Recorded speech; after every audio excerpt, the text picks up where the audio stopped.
Assalamualaikum and hi everyone. Welcome to ShaziaTamilKitchen. இன்னைக்கு நம்ம evening snack recipe tea கடை கஜடா எப்படி பண்ணுறதுன்னு பார்க்க போகிறோம். இந்த சேனலில் நீங்கள் ஃபஸ்ட் டைம் பார்க்குறீங்கன்னா மறக்காமல் ஷாசியா தமிழ் கிச்சனை சப்ஸ்கிரைப் பண்ணுங்கள்.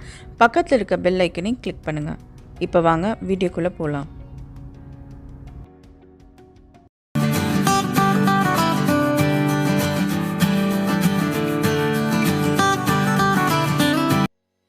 இப்போ ஒரு பெரிய மிக்சிங் பவுலில் 2 கப் மைதா மாவு, 1/4 ஸ்பூன் பேக்கிங் சோடா அதாவது ஆப்ப சோடா மாவு, கொஞ்சமாக உப்பு, இது மூணுத்தையும் சேர்த்து நல்லா ஜலிச்சு எடுத்து வச்சுக்கோங்க. எப்போவுமே மைதா மாவு சேர்க்கும் போது நம்ம எப்போவுமே ஜலிப்போம் கேக்குக்கெலாம். ஸோ அதே மாதிரி தான் நம்ம இதை ஜலிச்சு எடுத்துக்கிறோம். அப்போ தான் அதோட டெக்ஸ்சர் நல்லா ஸ்மூத்தாக இருக்கும், கட்டி இல்லாமல் நல்லா ஸ்மூத்தாக இருக்கும். ஸோ இப்போ இதை நல்லா ஜலிச்சுட்டு இதை அப்படியே எடுத்து வச்சுக்கலாம்.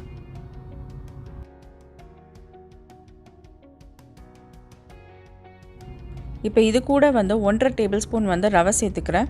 ரவை சேர்த்துட்டு கொஞ்சமாக எல்லோ ஃபுட் கலர் சேர்த்துக்கிறேன். இது ஆப்ஷனல், உங்களுக்கு வேணான்னா விட்டுறலாம்.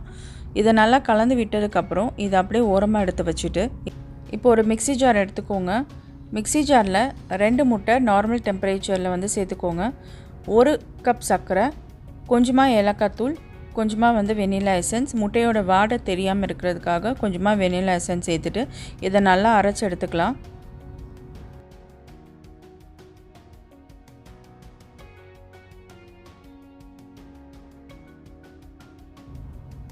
இப்போ இது நல்லா அரைச்சாச்சு. இப்போ இதை இந்த மாவோடு சேர்த்துக்கலாம். அதுக்கு முன்னாடி நான் கொஞ்சமாக நெய் சேர்த்துக்கிறேன். ஒரு 1/2 ஸ்பூன் நெய், இல்லாட்டி ஆயில், சன்ஃப்ளவர் ஆயில் அது மாதிரி நீங்கள் சேர்த்துக்கலாம். சேர்த்துட்டு இந்த மிக்சரை இப்போ இந்த பவுலில் நம்ம ஆட் பண்ணிக்கலாம். இந்த மிக்சரை வச்சு தான் நம்ம இப்போ இந்த மாவு பிசைய போகிறோம். இது கூட தண்ணி பால் எதுவுமே கலக்காமல் இதே மிக்சரில் நம்ம மாவு பிசைஞ்சு டோவாக ஆக்க போகிறோம்.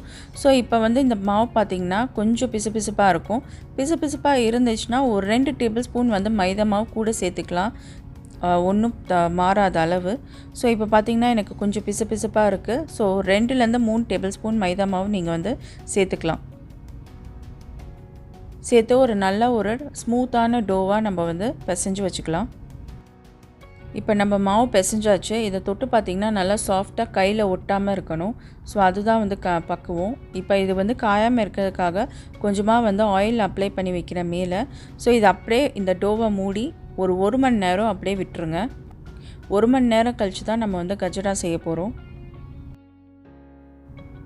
கிட்டத்தட்ட 1.5 மணி நேரம் கழித்து தான் நான் இதை ஓப்பன் பண்ணுறேன். இப்போ பார்த்திங்கன்னா நல்லா இறுக்கமாக இருக்குது. நம்ம பிசைஞ்ச மாவு நல்லா இறுக்கமாகிடுச்சு. ஃபஸ்ட்டு நல்லா சாஃப்டாக இருந்துச்சு, இப்போ இறுக்கமாகிடுச்சு. இப்போ நம்ம இதை நல்லா ரோல் பண்ணி எடுத்துக்கலாம். இப்போ நம்ம கஜடா ஷேப்புக்கு ரோல் பண்ண போகிறோம். நல்லா இந்த மாதிரி ரோல் பண்ணிவிட்டு ஒரு நைஃப் வச்சு பீஸாக நம்ம கட் பண்ணிக்க போகிறோம். பீஸ் போடும்போது நல்லா ஒரே அளவாக போட்டால் தான் நல்லா பார்க்க நல்லாயிருக்கும். இந்த மாதிரி ரெக்டாங்கிள் ஷேப்பில் நல்லா ரோல் பண்ணிக்கோங்க. இப்போ ஒரு நைஃப் வச்சு ஒரே அளவில் நம்ம இதை கட் பண்ணி எடுத்துக்கலாம். எனக்கு 2 கப்பு மாவில் எனக்கு கரெக்டாக 12 பீஸ் கஜடா வந்துச்சு. நல்லா பெரிய பெரிய பீஸாகவே இருந்துச்சு. ஸோ நம்ம பேக்கிங் சோடா சேர்த்துருக்கனால நம்ம பொரிக்கும் போது நல்லா உப்பி நல்லா பெருசாக வரும். இப்போ பார்த்திங்கன்னா எல்லா பீஸுமே நான் நல்லா ரெக்டாங்கிள் ஷேப்பில் ஷேப் பண்ணிவிட்டு இந்த மாதிரி ஒரு நைஃப் வச்சு நடுவில் ஒரு க்ராஸ் மாதிரி போட்டுக்கோங்க. அப்போ பொரியும் போது அது நல்லா விரிஞ்சு அந்த கேக் நல்லா வெட்டின கேக் மாதிரி நல்லா அப்படி வரும். ஸோ அது பேர் தான் வெட்டு கேக் அப்படி சொல்லுவாங்க. நம்ம கஜடான்னு சொல்லுவோம்.